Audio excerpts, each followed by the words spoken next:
दिंडोरी मतदारसंघातले महाविकास आघाडीचे उमेदवार भास्कर भगरे हे कार्यकर्ते आणि मतदारांच्या गाठीभेटी घेण्यासोबतच विद्यार्थ्यांची शिकवणी घेण्यामध्ये व्यस्त आहेत।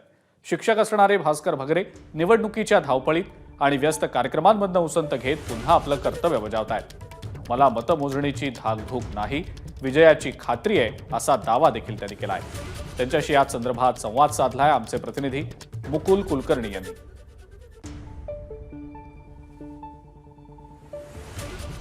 भास्कर भगरे सर, नुकतेच लोकसभा निवडणूक त्यांनी लढवलेली आहे। दिंडोरी लोकसभा मतदारसंघामधून महाविकास आघाडीचे उमेदवार होते आणि आता पुन्हा एकदा आपला जो मूळ पेशा आहे विद्यार्थ्यांना शिक्षण देण्याचं, त्या कामावर देखील ते रुजू झालेले आहेत। उद्या मतमोजणी आहेत, अनेक जे उमेदवार आहेत देवदर्शन करतायत। आपण इथे ज्ञानाच्या मंदिरात आलात।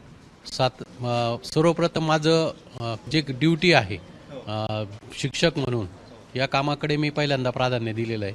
म्हणजे 20 वर्षापासून मी ग्रामपंचायत असेल, पंचायत समिती, जिल्हा परिषद किंवा ह्या सगळ्या जबाबदाऱ्या पार पाडत असताना कुठल्या म्हणजे माझ्याकडून माझी जी ड्युटी आहे किंवा शिक्षक म्हणून काम करताना त्या पदाला योग्य न्याय देण्याचा मी प्रयत्न केला आहे। आजही 10वीचे जादा तास सुरू झाले आणि म्हणून मला घरी बसण्यापेक्षा भेटणाऱ्यांची संख्या चालूच आहे, परंतु एक आपलं विद्यार्थ्यांशी आपला संवाद व्हावा आणि एक आपलं काम आपण चालू ठेवावं या आशेने मी या ठिकाणी आलेलो आहे आणि विद्यार्थ्यांशी संवाद त्या निमित्ताने साधण्याचा मला संधी मिळालेली आहे किंवा शिकवण्याची संधी मला या ठिकाणी मिळाली।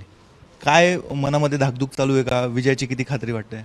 मी एक सर्वसामान्य कार्यकर्त्याला महाविकास आघाडी एनडीए आघाडीचा उमेदवार म्हणून काम करण्याची एका शिक्षकाला मिळाली, त्याच्यामुळे आणि निवडणूक आपण सगळ्यांनी बघितली की जनतेने हातात घेतलेली निवडणूक या निमित्ताने अनेक वर्षानंतर अनेक जाणकार मंडळी सांगताय की अशी निवडणूक आम्हाला बघायला आजपर्यंत मिळाली नाही आणि त्यामुळे जनतेने निवडणूक हाती घेतलेली आणि त्यामुळे मला नक्कीच खात्री की माझा विजय होईल। त्यामुळे धाकधूक वगैरे काही नाही, एक रिलॅक्स आणि सगळ्यांच्या गाठीभेटीतून जे जाणवतंय त्याच्यामुळे विजयापर्यंत आपण नक्कीच जाऊ याची खात्री आहे मला। कॅमेरामॅन किरण कटारेसह मुकुल कुलकर्णी, एबीपी माझा, पिंपळगाव।